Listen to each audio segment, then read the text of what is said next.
I have been sitting here thinking about this team, and honestly, the tension in the air as we approach training camp is thicker than I ever expected. The Cleveland Browns find themselves in a complex situation regarding the depth chart, and some new information has surfaced that could shake up the entire quarterback room before the season even kicks off. It is wild to consider the path forward for some of these guys, especially with the front office clearly eyeing a new direction. The more details come out, the harder it is to ignore what is going on behind the scenes. Hit that like button and subscribe, then drop your name and city in the comments so I know who is repping the Dawg Pound today. Let us get into it. The quarterback situation in Cleveland has taken a definitive turn as the offseason reaches a fever pitch with the realization that Dillon Gabriel is officially on the outside looking in. After the Browns drafted the Oregon standout in the 3rd round last year and thrust him into the starting role following the departure of Joe Flacco, we invested a lot of hope in his development. He was our guy during a chaotic transitional season, but with the front office now prioritizing a high-stakes battle between Deshaun Watson and Shedeur Sanders, plus the arrival of Arkansas rookie Taylen Green to secure the 3rd-string spot, Gabriel has become an odd man out.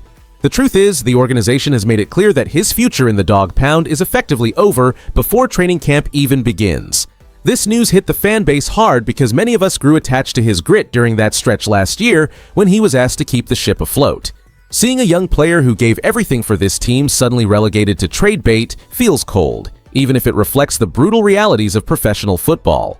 The part fans are not ready for is the possibility of seeing him suit up elsewhere, with rumors pointing toward a reunion with former head coach Kevin Stefanski in Atlanta, or a potential move involving cap relief packages in Jacksonville. We watched him grow, struggle, and fight through a tough campaign, so realizing he is now just a depth piece in a larger roster consolidation move is difficult to swallow. And I will be straight with you. While we understand the need to elevate the talent level under Todd Monken, letting go of a player who stepped up in our darkest hours feels like the end of an era for a locker room that desperately needs consistency. The truth is, Dillon Gabriel finds himself on the roster bubble because of a massive shift in organizational philosophy under new head coach Todd Monken. After the team moved on from Joe Flacco, the former Oregon standout was thrown into the fire last year, starting several games where he flashed promise but struggled with NFL processing speeds and a limited arm talent that ultimately forced the front office to pursue elite alternatives like Deshaun Watson and Shedeur Sanders.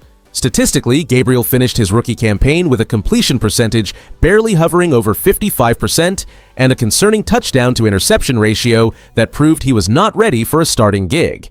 This situation mirrors the 2018 transition when the team navigated similar growing pains with young prospects, only for those projects to fizzle out quickly. Behind closed doors, Monken and the front office are likely viewing Gabriel as a sunk cost who simply lacks the physical ceiling required to thrive in this modern offense. They have already pivoted toward developing Taylen Green, prioritizing raw tools over the mechanical limitations Gabriel displayed throughout his injury-plagued spring workouts.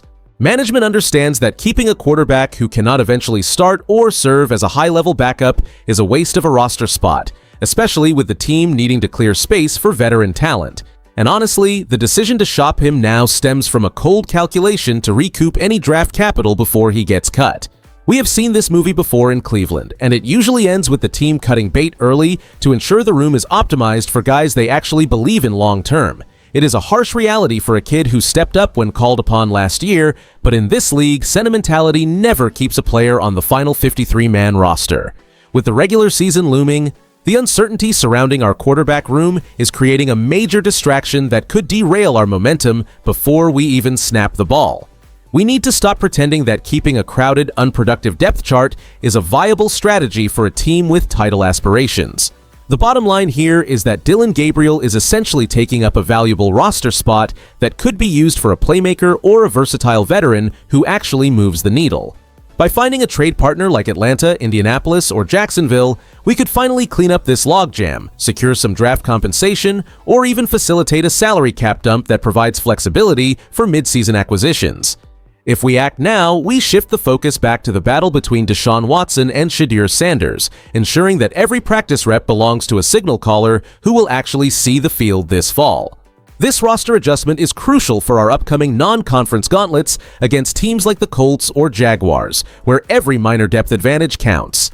If we move on, we stabilize the secondary positions, giving our coaching staff the clarity they desperately need to refine their schemes. This transition directly impacts our standing against AFC North rivals like the Bengals and Ravens, as we simply cannot afford to waste talent or cap space while they are busy reloading for a deep playoff run. We need to be clinical and cold-blooded about these decisions if we want to survive the brutal winter schedule and fight for a spot in the postseason. As Cleveland Browns fans, we have witnessed enough wasted potential in this building, and it is time for the front office to maximize the value of every asset on this roster before the preseason dust settles for good. Dawg Pound. The strongest argument for shipping Dillon Gabriel out is the sheer value of roster optimization for this team. By offloading a player who is clearly buried on our depth chart, we create precious breathing room for younger prospects while potentially securing a conditional draft asset or a veteran mentor who actually fits the system Todd Monken is building. From a strategic standpoint, flipping him to a team like Atlanta makes perfect sense because it clears a spot for development without losing a total asset for nothing. However, the downside remains that depth is a fickle friend in the NFL, and should injury strike both Deshaun Watson and Shedeur Sanders, we lose an arm that has at least tasted NFL action, leaving us vulnerable with only the unproven Taylon Green. Analysts around the league seem skeptical, with many suggesting that Gabriel is essentially a camp body whose trade value is limited at best, noting that most front offices would rather wait for us to cut him than surrender any draft capital. Various scouts have pointed out that while his mechanics are functional, his ceiling is capped by a lack of elite arm strength, making him a fringe backup at this level. The truth is, I see this as a classic case of addition by subtraction. If we can leverage his familiarity with the Falcons' coaching staff to bolster our defensive interior or gain a late-round pick, that is a massive win for us. My honest take here is that clinging to players simply because they were once starters is a mistake, and if the organization can turn a third stringer into a tangible contributor for the future, we should pull the trigger immediately. We need to be ruthless to climb to the top of the AFC North, and if that means saying goodbye to Gabriel, then so be it. The bottom line here is that the Cleveland Browns are clearly pivoting toward a new era under Todd Monken, prioritizing high-upside developmental talent over the inconsistency of the recent past.